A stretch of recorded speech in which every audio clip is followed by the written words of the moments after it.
Perfection വേണ്ടിയിട്ട് ഗുർജീഫിന്റെ ബുക്കുകളിൽ എല്ലാ ബുക്കുകളിലും അദ്ദേഹം ഇങ്ങനെ കൂടെ പറയുന്ന ഒരു കാര്യമാണ് കോൺഷ്യസ് ലേബറും ഇന്റൻഷണൽ സഫറിങ്. ഒരാളുടെ സെൽഫ് പെർഫെക്ഷന് വേണ്ടി അദ്ദേഹത്തിന്റെ മാർഗം അതാണ് വഴി എന്നാണ് പറയുന്നത്.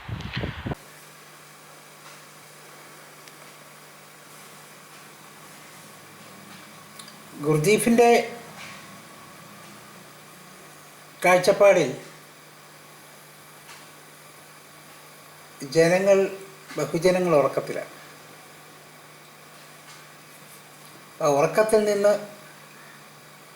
ഉറക്കത്തിലായിരിക്കുന്ന കാര്യം എന്ന് പറഞ്ഞാൽ ഫോൾസ് പേഴ്സണാലിറ്റികളുണ്ട്. ആ ഫോൾസ് പേഴ്സണാലിറ്റിയുടെ ശല്യം ഇല്ലാതാകുമ്പോഴാണ് അവർ ഉണരുന്നത്. ഉണർന്നു കഴിഞ്ഞാൽ അവർക്കൊരു മാഗ്നറ്റിക് സെൻറ്റർ വർക്ക് ചെയ്യുന്നു എന്നാണ് പറയുന്നത്. ഒരു ആകർഷണ കേന്ദ്രം അവരിൽ വർക്ക് ചെയ്യുന്നു. അവർ താല്പര്യത്തോടു കൂടി സ്വന്തം ജീവിതത്തെ സാർത്ഥകമാക്കുന്നതിന് ശ്രമിച്ചുകൊണ്ടിരിക്കും എന്നാണ് അദ്ദേഹം പറയുന്നത്. അപ്പം അത് കഴിഞ്ഞുള്ള ഒരു സാധനാ പദ്ധതി അദ്ദേഹം മുന്നോട്ട് വെച്ചു. അതിനെ അദ്ദേഹം വർക്ക് എന്നാണ് വിളിക്കുന്നത്. വർക്ക്. അദ്ദേഹം അതിന് പറയുന്ന രണ്ട് കാര്യങ്ങളാണ് കോൺഷ്യസ് ലേബറും ഈ ഇൻറ്റൻഷണൽ സഫറിങ്. ബോധപൂർവമുള്ള ശ്രമം, ബോധപൂർവമുള്ള പ്രവൃത്തി, ബോധപൂർവമുള്ള അധ്വാനം. പിന്നൊന്ന് മനഃപൂർവമായിരിക്കുന്ന അനുഭവം എന്നല്ല പറയുന്നത്, അവിടെ ദുഃഖാനുഭവം എന്ന് തന്നെയാണ് സഫറിങ് എന്ന് പറയുന്നത്. നമ്മളൊരു ഐസ്ക്രീം സഫർ ചെയ്യാറില്ലല്ലോ, അതുകൊണ്ട് ദുഃഖാനുഭവമായിട്ട് തന്നെ പറയേണ്ടിയിരിക്കും. ഇത് രണ്ടും അദ്ദേഹത്തിൻ്റെ സാധനയുടെ വർക്കിൻ്റെ ഭാഗമാണ്. അദ്ദേഹം അതിനെ വർക്കെന്ന് വിളിക്കുന്നത് ഞാൻ സൂചിപ്പിച്ച പോലെ. ഇതിനകത്ത്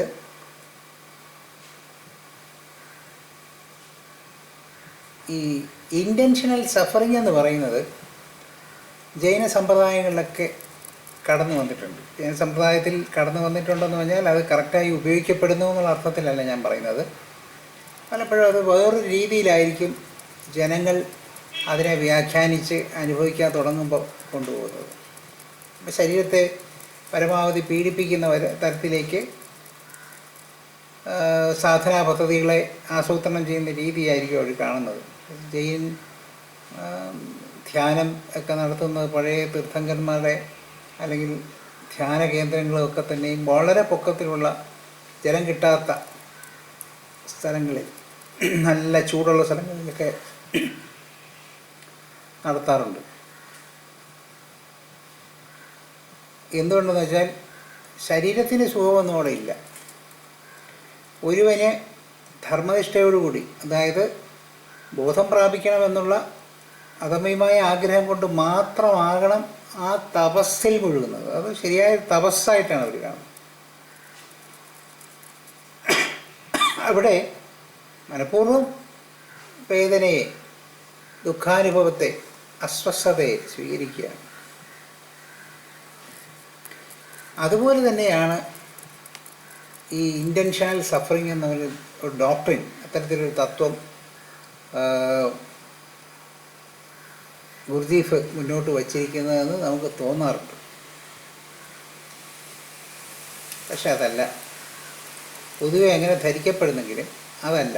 വെറുതെ നമ്മൾ വഴിയെ പോകുന്ന വേദന നമുക്ക് വാങ്ങിച്ചു പിടിക്കാം എന്നുള്ളതല്ല.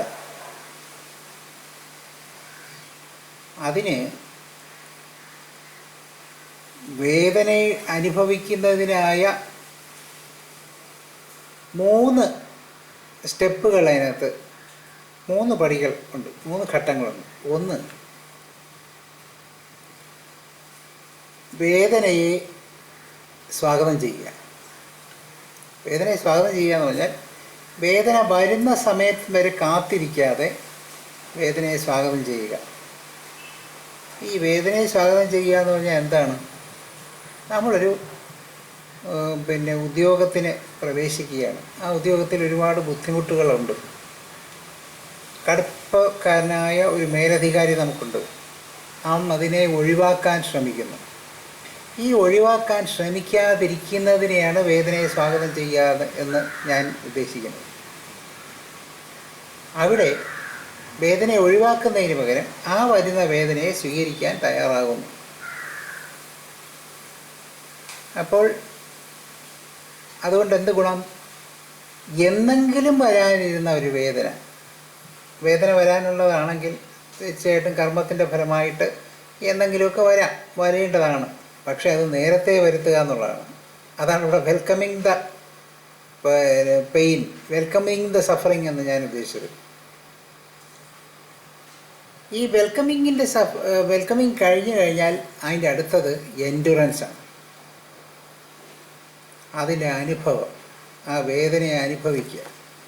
പ്രത്യേകിച്ച് ഗ്രഡ്ജൊന്നുമില്ലാതെ ആ വേദനയുടെ പൂർണിമയിൽ പല കാര്യങ്ങളും ഇപ്പം മനസ്സിലാക്കാൻ ശ്രമിച്ചുകൊണ്ടിരിക്കുക. വേദനയിൽ നിന്ന് രക്ഷപ്പെടാൻ വേണ്ടി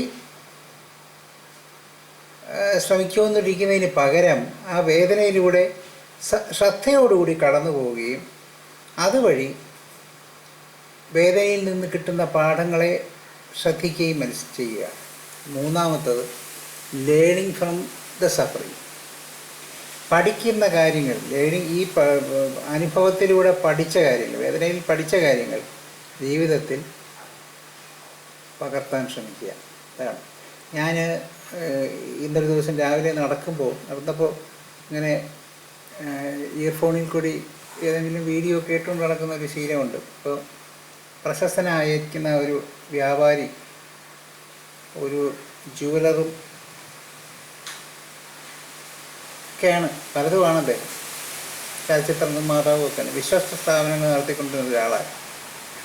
അദ്ദേഹത്തിൻ്റെ അനുഭവം സംസാരിക്കുന്ന ഒരു ഇൻ്റർവ്യൂ കേൾക്കുകയുണ്ടായി.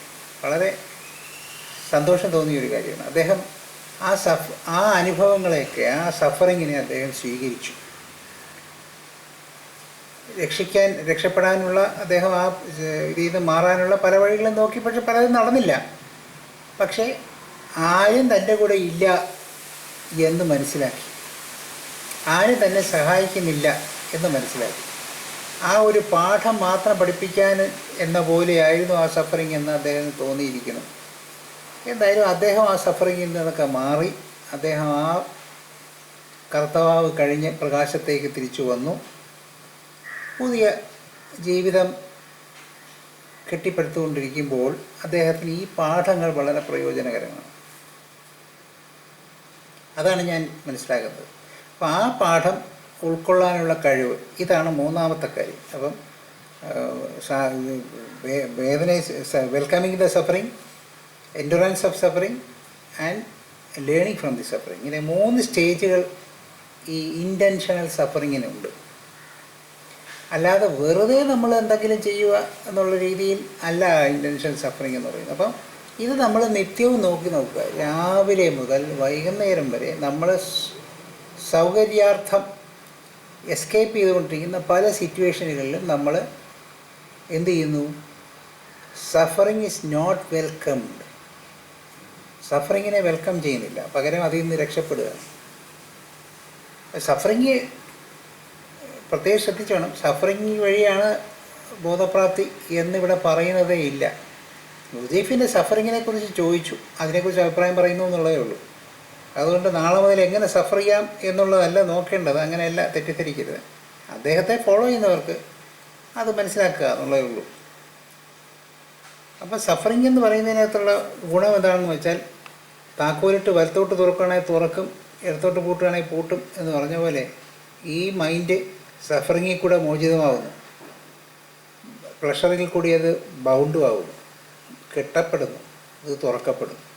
അപ്പോൾ ഈ 2 രീതിയിലുമാണ് നടന്നുകൊണ്ടിരിക്കുന്നത്. ആ സഫറിങ് എന്ന് പറയുന്നത് ഭയങ്കരമായി, എന്തുകൊണ്ടാണ് യേശുക്രിസ്തു ആളുകളെ രക്ഷിക്കുന്നതിന് വേണ്ടി അദ്ദേഹം പറഞ്ഞല്ലോ, ജനങ്ങളുടെ പാപം ഏറ്റെടുക്കുന്നു. ആ ജനങ്ങളുടെ പാപം ഏറ്റെടുക്കുന്നത് സഫറിങ്ങിൽ കൂടെയാണ്. സഫറിങ്ങാണ് ഇവിടെ ഉള്ളത്. ആ പീഡാനുഭവത്തിൽ കൂടിയാണ് അദ്ദേഹം ആളുകളുടെ പാപത്തെ ഏറ്റെടുക്കുന്നത്. പ്രകൃതിയുടെ നിയമമാണത്. ആ മഹത്തായ കർമ്മ നിയമത്തിനനുസരിതമായിട്ടാണ് അദ്ദേഹം ആ പ്രവർത്തിക്കുന്നതെന്ന് മനസ്സിലാക്കണം. അല്ലാതെ ഒരു മാജിക്ക് കാണിക്കുകയല്ല. സ്വയം ബലി കൊടുത്തുകൊണ്ട്, ശരീരത്തെ ക്രൂരമായ പീഡനത്തിന് വിധേയമാക്കിക്കൊണ്ടാണ് അത് ചെയ്യുന്നത്.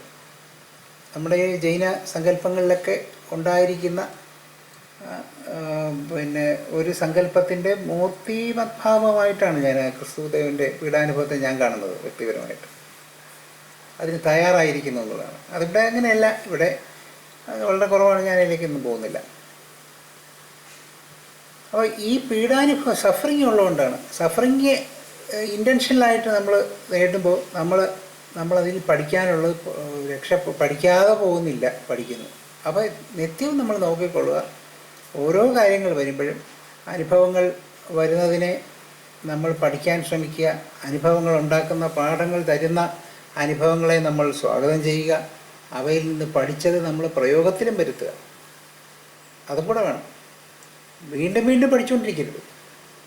അപ്പോൾ ഇത് മുഴുവൻ ഇതിലുള്ള ഗുണം എന്താണെന്ന് വെച്ചാൽ, ഞാനിപ്പോൾ വിശ്വസ്ത സ്ഥാപനത്തിൻ്റെ ഉടമസ്ഥൻ്റെ കാര്യം പറഞ്ഞതുപോലെ അദ്ദേഹം എന്നൊക്കെയോ പഠിക്കാവുന്ന കാര്യങ്ങൾ വളരെ ചുരുങ്ങിയ ഒരു സമയത്തെ പിന്നെ ബന്ധനം കൊണ്ട്, അദ്ദേഹത്തിൻ്റെ അസ്വാതന്ത്ര്യം കൊണ്ട്, അദ്ദേഹത്തിന് തടവിലായിരിക്കുന്നത് കൊണ്ട് പഠിക്കുന്നു എന്നാണ്. ഒറ്റ അനുഭവത്തിൽ അദ്ദേഹം പഠിക്കുകയാണ്. അദ്ദേഹം ആ മഹത്തരമായിരിക്കുന്ന അവസ്ഥയിലേക്ക് അദ്ദേഹം പോവുകയാണ്. ഇതുപോലെ ഓരോരുത്തരും പഠിച്ചുകൊണ്ടിരിക്കുകയാണ് ഓരോ കാര്യത്തിൽ. പക്ഷേ അത് സ്വമേധയാ നമ്മുടെ ക്ഷമത്തോടുകൂടി, നമ്മുടെ ശ്രദ്ധയോടുകൂടിയാണ് സംഭവിക്കുന്നതെങ്കിൽ അത് മഹത്തരമായിരിക്കുന്ന ഒരു അനുഭവമായി മാറുന്നു എന്നാണ് പറയുന്നത്. അപ്പോൾ ഒരു ഫ്രണ്ട്, നമ്മുടെ കൂടെ ഒരു സുഹൃത്ത് വരികയാണ്. ഈ സുഹൃത്ത് കുറേ നാൾ നന്നായിട്ട് പെരുമാറിക്കൊണ്ടിരിക്കും. അത് കഴിഞ്ഞ് പതുക്കെ മോശമായി തുടങ്ങും. എല്ലാവരുടെയും കാര്യത്തിൽ സംഭവിക്കുന്നതല്ല, എന്നാലും ഭൂരിഭാഗം കാര്യങ്ങളിൽ സംഭവിക്കുന്നതാണ്. അപ്പോൾ ഇതിനകത്ത് നമ്മൾ വെൽക്കം ചെയ്യേണ്ടത് എന്താണെന്ന് വെച്ചാൽ, അദ്ദേഹത്തിൻ്റെ മോശമായ പെരുമാറ്റം എത്രയും പെട്ടെന്ന് ഉണ്ടാകട്ടെ എന്ന് തന്നെ നമ്മൾ വിചാരിച്ചുള്ളൂ. കാരണം എന്തുകൊണ്ട്, വളരെ നാളത്തെ ദീർഘമായിരിക്കുന്ന ഒരു ജീവിതത്തിന് ശേഷം അദ്ദേഹം പിണങ്ങുമ്പോൾ നമുക്ക് ദുഃഖം തോന്നും. അതിനേക്കാളും എളുപ്പം എന്ന് പറയുന്നത്, അദ്ദേഹത്തിൻ്റെ സ്വഭാവം നേരത്തെ കാണിക്കട്ടെ എന്ന് തീരുമാനിക്കുക, ആഗ്രഹിക്കുക. അപ്പോൾ അവരുടേതായ തനി സ്വഭാവം പുറത്ത് കാണിക്കുകയും അതുകൊണ്ട് നമുക്ക് എത്രയും പെട്ടെന്ന് അവരെ തിരിച്ചറിയാൻ സാധിക്കുകയും ചെയ്യും. ഇതൊരു മറ്റൊരു തരത്തിലുള്ള വെൽക്കമിങ് ദ സഫറിങ് ആണ്. Suffering in the sense V are getting rid of A person എന്നുള്ള അർത്ഥത്തിലല്ല, മറിച്ച് നല്ലൊരു സൗഹൃദം നമുക്കൊണ്ട് നഷ്ടപ്പെടുന്നു എന്നുള്ളതാണ്. അതൊരു സഫറിങ്ങാണ്. അപ്പോൾ അത് ഓരോ ദിവസം ഇതുപോലെ ഒരു ഒട്ടനവധി ഉദാഹരണങ്ങൾ നമുക്ക് മുമ്പോട്ട് വയ്ക്കാൻ പറ്റും. നാം പെട്ടെന്ന് പഠിക്കുകയാണ് ഇവിടെ സംഭവിക്കുന്നത്. അപ്പോൾ ഇതാണ് ഇൻറ്റൻഷണൽ സഫറിങ് എന്ന് ഉദ്ദേശിക്കുന്നത്. അല്ലാതെ വെറുതെ ശരീരത്തിന് വേദന ഉണ്ടാക്കുന്ന കർത്തവ്യങ്ങളിൽ കൂടെ പോകുക എന്നുള്ളതല്ല, തെറ്റിദ്ധരിക്കരുത്. പിന്നെ കോൺഷ്യസ് ലേബർ, അതാണ് ആദ്യം പറയേണ്ടിയിരുന്നത്. കോൺഷ്യസ് ലേബറിൻ്റെ ഭാഗമാണ് ഇൻറ്റൻഷണൽ സഫറിങ്. അദ്ദേഹം പറയുന്നത് എവേക്കൻ്റ് ആയി കഴിയുമ്പോൾ, അദ്ദേഹം പറഞ്ഞ ഉറങ്ങുന്ന ആൾക്കാരെന്ന് പറയുന്നല്ലോ, ഉറങ്ങുന്നവർ ഉണർന്നു കഴിയുമ്പോൾ, അതായത് തനിക്ക് എന്തെങ്കിലുമൊക്കെ ആവശ്യം വേണം, ചില മാറ്റങ്ങൾ വേണം എന്ന് തീരുമാനിക്കുന്നത്. ഇതിനെ ബുദീഫ് പറയുന്നത് ഉണർന്നു കഴിഞ്ഞവർ എന്നാണ്. കൃഷ്ണമൂർത്തി അതിനെ, ഈ ക്രൗഡിനെ ഓർഗാനിക് ക്രൗഡ് എന്ന് വിളിക്കുന്നുണ്ട്. ജെ കൃഷ്ണമൂർത്തി ഓർഗാനിക് എന്ന് വിളിക്കുന്നു. നൈസർഗികരായിരിക്കുന്ന മനുഷ്യർ. ആ നൈസർഗികരായിരിക്കുന്ന മനുഷ്യർ എന്ന് പറയുന്നത് കലാകാരന്മാർ, അങ്ങനെയുള്ള പലരുണ്ട്, പ്രകൃതിയോട് ചേർന്ന് നിൽക്കുന്നവരാണ്. പക്ഷെ അവർ സ്വയം മാർക്കറ്റ് ചെയ്യാൻ ശ്രമിക്കുമ്പോഴത്തേക്കും ഓർഗനൈസ്ഡാണ്, ഓർഗാനിക് അല്ല. അപ്പോൾ അത്തരത്തിൽ എവേക്കൻ്റ് ആകുന്ന ആൾക്കാർ, അവർക്ക് ആന്തരികമായിട്ട് ഒരു മനസ്സിൻ്റെ വ്യത്യാസം, മാനസാന്തരം ഉണ്ടാകുന്നു. മെറ്റനോയിയ എന്ന് പറയും, മാനസാന്തരം ഉണ്ടാകും. ഈ മാനസാന്തരത്തിന് കാരണങ്ങൾ പലതുണ്ട്. ഈ മാനസാന്തരം ഉണ്ടാകുന്നത് കൊണ്ടാണ് കോൺഷ്യസ് ലേബർ ആരംഭിക്കുന്നത്. അതൊരു കോൺഷ്യസ് ലേബർ എക്സസൈസുകൾ എന്ന് പറയുന്നത് തന്നെ കുറേ അഭ്യാസങ്ങൾ അദ്ദേഹം ഗുദ്ദീഫ് മുമ്പോട്ട് വച്ചിട്ടുണ്ട്. അത് വ്യത്യസ്തമാണ്. അതിപ്പോൾ എല്ലാവർക്കും സാധ്യമാകണമെന്നില്ല. അദ്ദേഹത്തിൻ്റെ ചില രീതികളുണ്ടായിരുന്നു. അപ്പോൾ ഇതിനകത്തെ കാതലായ അംശം എന്ന് പറയുന്നത് ആത്മനിരീക്ഷണവും ആത്മസ്മരണയുമാണ്. അതായത് സെൽഫ് ഒബ്സർവേഷനും സെൽഫ് റിമംബറൻസുമാണ്. ഇത് രണ്ടുമാണ് അദ്ദേഹം ഈ കോൺഷ്യസ് ലേബറിൻ്റെ കാതലായി മുന്നോട്ട് വച്ചിരിക്കുന്ന രണ്ട് കാര്യങ്ങൾ. എല്ലാ പ്രവർത്തനങ്ങളിൽ കൂടെ പോകുമ്പോഴും താൻ എന്ന് പറയുന്ന ഒരു കേന്ദ്ര ഘടകത്തിൽ സ്ഥിതി ചെയ്തുകൊണ്ട് ആ പ്രവർത്തനങ്ങൾ ചെയ്യുക.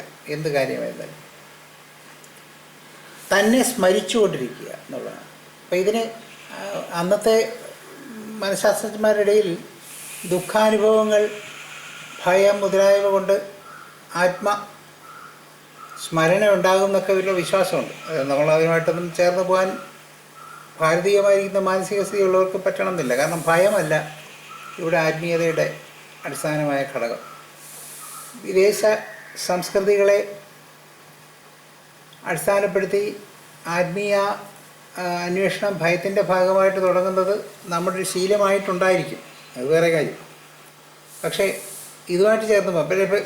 അത് മാറ്റിക്കഴിഞ്ഞാൽ ഈ സെൽഫ് ഒബ്സർവേഷനും സെൽഫ് റിമെമ്പറൻസും ഇതെല്ലാം തന്നെയാണ് കോൺഷ്യസ് ലേബർ എന്ന് അദ്ദേഹം ഉദ്ദേശിക്കുന്നത്. അദ്ദേഹം പലതരത്തിലുള്ള ജോലികളിൽ തന്നെ അദ്ദേഹത്തിൻ്റെ ശിഷ്യന്മാരെ നിയോഗിക്കുകയുണ്ടായി എന്ന് പറഞ്ഞു കേട്ടിട്ടുണ്ട്. കഴിഞ്ഞ ദിവസം ജനസാർ പറയുകയുണ്ടായി, വലിയ വലിയ ധനികന്മാരായിരുന്നു അദ്ദേഹത്തിൻ്റെ ശിഷ്യന്മാർ. അവരെ കൊണ്ട് കെട്ടിടം കെട്ടിക്കുക, പിന്നെ ഇതുപോലുള്ള ചില മേസൺറി വർക്കുകളൊക്കെ അവരെ കൊണ്ട് ചെയ്യിച്ചിട്ടുണ്ടെന്നാണ് പറയുന്നത്. തീർച്ചയായിട്ടും അതൊക്കെ കോൺഷ്യസ് ലേബറിൻ്റെ ഭാഗമായിട്ട് അദ്ദേഹത്തിന് ചെയ്യിക്കാൻ സാധിക്കും. അത് സന്തോഷത്തോട് ചെയ്യാൻ തയ്യാറാകുന്ന ഭക്തന്മാരുണ്ടാവുകയും ചെയ്യും. ഇതിൽ അത്ഭുതമൊന്നുമില്ല. എല്ലായിടത്തും ഇതൊക്കെ തന്നെ നടന്നുകൊണ്ടിരിക്കുന്നത്. വോളണ്ടറി വർക്ക് എന്ന് പറയുന്നത് എല്ലായിടത്തും നടക്കുന്നുണ്ട്. അപ്പോൾ ഇതിൽ നമ്മൾ മനസ്സിലാക്കേണ്ടത് ആ കോൺഷ്യസ് ലേബർ എന്ന് പറയുന്നതിനകത്ത് എൻ്റെ ഗുരുവിൻ്റെ ഒരു സംസാരത്തിൽ ഞാൻ കാണുന്നത് ലവ് വാട്ട് യു ഡു എന്നുള്ളതാണ് ഏറ്റവും പ്രധാനം എന്നുള്ളത്. Like what you do or love what you do. നമ്മൾ ചെയ്യുന്നതിനെ ഇഷ്ടപ്പെടുക, അല്ലാതെ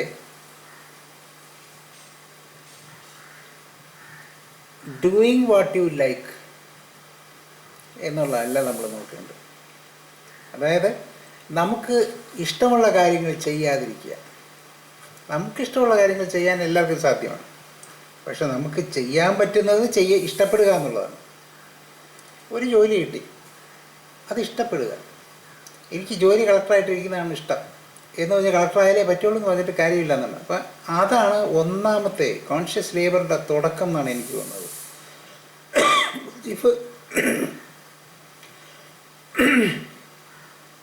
ഗുരുജീഫ് അങ്ങനെ പറഞ്ഞിട്ടുണ്ടോ എന്ന് എനിക്കറിയില്ല. ഗുരുജീഫ് പറഞ്ഞിട്ടുണ്ടായിരിക്കും. ഗുരുജീഫിൻ്റെ ഗ്രന്ഥങ്ങളിൽ വലിയ അവഗാഹമൊന്നും എനിക്കില്ല. ഗുരുജീഫ് പറഞ്ഞിട്ടുണ്ടെങ്കിലും ഇല്ലെങ്കിലും കോൺഷ്യസ് ലേബറിൻ്റെ തുടക്കം തീർച്ചയായിട്ടും ലവിങ് വാട്ട് യു ഡു എന്നുള്ള ഇതാണ്. And never to do what you love. എന്നിപ്പം ഞാൻ പറഞ്ഞതിൻ്റെ അർത്ഥം നമുക്കിഷ്ടപ്പെടുന്നത് ഞാൻ ചെയ്യൂല എന്ന് വാശി പിടിക്കണം എന്നല്ല. അതിനുവേണ്ടി നമ്മൾ പോസ്റ്റ്പോൺ ചെയ്തുകൊണ്ടിരിക്കരുത് എന്നാണ്. അപ്പോൾ നമ്മൾ ആ സഫറിങ്ങിനകത്ത് welcome the suffering, endurance, learning എന്ന് പറയുന്ന 3 കണ്ടീഷൻ, 3 സ്റ്റേറ്റുകൾ, 3 ഘട്ടങ്ങളുള്ളത് എന്ന് പറയുന്നത് തന്നെയാണ് സെൽഫ് ഒബ്സർവേഷനിൽ നടന്നുകൊണ്ടിരിക്കുന്നതെന്ന് നമുക്ക് മനസ്സിലാവും. ഇത് രണ്ടും ഒന്ന് തന്നെയാണ്, 2 വശങ്ങളായിട്ട് നമുക്ക് തോന്നുന്നു എന്നുള്ളതാണ്. അപ്പോൾ അതിൽ കൂടെ കടന്നു പോകുന്നയാൾ ഒരു ഒബ്ജക്റ്റീവ് കോൺഷ്യസ്നസിൻ്റെ സ്റ്റേറ്റ്, ദ റിയൽ ഐ എന്ന് അദ്ദേഹം പറയുന്ന മനസ്സിലാക്കുന്നൊരു സ്റ്റേറ്റിലേക്ക് പോകുന്നു എന്നാണ് അദ്ദേഹം പറയുന്നത്. അപ്പോൾ കോൺഷ്യസ് ലേബറും ഇൻറ്റൻഷണൽ സഫറിങ്ങും ഈ രീതിയിൽ വേണം അതിനെ മനസ്സിലാക്കാൻ. എല്ലായിടത്തും ഇതിന് സമാനമായിരിക്കുന്ന രീതികൾ തന്നെയാണ് മിക്ക സ്ഥലങ്ങളിലും പറഞ്ഞു പോയിട്ടുള്ളതെന്നാണ്. പല ഭാഷകൾ ഉപയോഗിക്കുന്നു എന്നുള്ളതേ ഉള്ളൂ വ്യത്യാസം എന്നാണ് എൻ്റെ അഭിപ്രായം. ശരി.